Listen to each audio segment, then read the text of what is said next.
हरदोई पहुंचे deputy CM ने अखिलेश यादव पर जमकर साधा निशाना। हरदोई के संडीला में जयपुरिया स्कूल के कार्यक्रम में पहुंचे डिप्टी सीएम केशव प्रसाद मौर्य जहां हार के बाद अखिलेश यादव को मिर्ची लगना बताया, वहीं सपा को गुंडा माफिया की पार्टी बताते हुए संभल में हुए बवाल में सपा में मौजूद गुंडा माफिया द्वारा एक दूसरे को मार डालने की बात कही। उन्होंने कहा, अब हिंदू ही नहीं मुसलमानों का भी वोट भारतीय जनता पार्टी को मिल रहा है। हरदोई जयपुरिया स्कूल संडीला के स्कूली कार्यक्रम में पहुंचे डिप्टी सीएम केशव प्रसाद मौर्य ने अखिलेश यादव का जमकर निशाना साधा।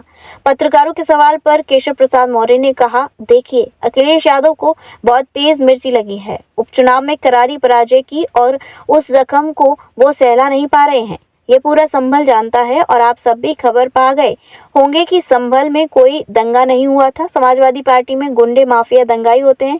उन्हीं सिपाहियों ने आपस में लड़ाई की और आपस में मार डाला। अब वो 5 लाख का मुआवजा व प्रतिनिधि मंडल भेजने की बात करते हैं। मैं कहता हूँ 5 लाख क्यों देते हो, 5-5 करोड़ दे दो। ये तुम्हारा मुस्लिम तुष्टीकरण और वोट बैंक की राजनीति करने का नया मॉडल है। सेठ एमआर जयपुरिया जो स्कूल संडीला है, इसका वार्षिक उत्सव था, इसमें मैं आया हूँ और हरदोई से मुझे वैसे भी अतिरिक्त लगाव रहता है।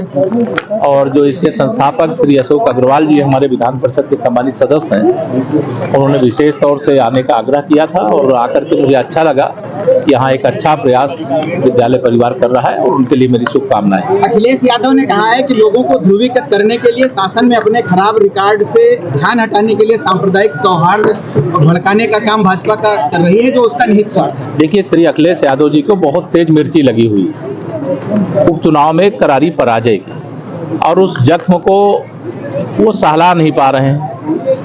ये पूरा संभल जानता है और आप सब भी शायद कुछ खबर पा गए होंगे कि संभल में कोई दंगा नहीं हुआ था। समाजवादी पार्टी में गुंडे अपराधी माफिया दंगाई होते हैं, पर उन्हीं सिपाहियों ने आपस में लड़ाई किया, आपस में एक दूसरे को मार डाला। अब वो 5 लाख रुपए का मुआवजा और प्रतिनिधि मंडल भेजने की नौटंकी कर रहे हैं। मैं कह रहा हूँ 5 लाख क्यों देते हो, आप 5-5 करोड़ दे दो। ये तुम्हारा मुस्लिम तुष्टीकरण और वोट बैंक की राजनीति करने का नया मॉडल है, जिसे जनता ने नकार दिया है। भाजपा को अब केवल हिंदुओं का नहीं, मुसलमानों का भी भरपूर वोट मिल रहा है और समाजवादी पार्टी की साइकिल पंचर हो गई है, वो सैफई की ओर रवाना हो चुकी है। धन्यवाद। शिवपाल यादव ने कहा है कि संभल में जो घटना हुई है, बाकी अब सैफई जा रही, वहां जाके साइकिल मुसलमानों का मनोबल गिराया जा रहा है।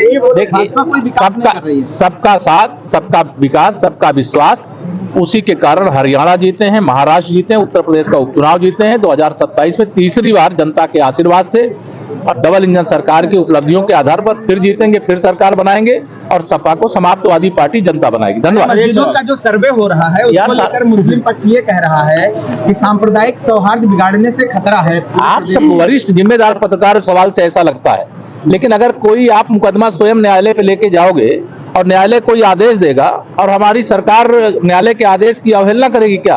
अगर कोई कमीशन नियुक्त होता है तो वो गया है जांच करने के लिए। मैं यह देख रहा हूं कि तुष्टीकरण की राजनीति करने वाले पराजय के घाव को भरने का कोई रास्ता नहीं पा रहे हैं, इसलिए इस प्रकार का काम कर रहे हैं। धन्यवाद। श्री राधिका स्वीट्स प्रस्तुत करते हैं अपने प्रतिष्ठित मिष्ठान के 5 अलग अलग प्रतिष्ठान, जिनमें मिलती है गुणवत्तापूर्ण शुद्ध देसी घी से निर्मित मिठाइयाँ और मिलता है शुद्धता का विश्वास। तो आइए राधिका स्वीट्स पर और लीजिए शुद्ध देसी घी से निर्मित मिठाइयाँ। हमारे प्रमुख प्रतिष्ठान है राधिका स्वीट्स, माँ वैष्णो देवी मंदिर के समीप छठी कला, राधिका स्वीट्स रेलवे पुल के पास कोसी कला, राधिका स्वीट्स मंडी समिति के सामने सौंख रोड मथुरा, राधिका स्वीट्स धौली प्याऊ मथुरा और राधिका स्वीट्स श्री कृष्ण जन्म स्थान के पास पोथरा कुंड मथुरा।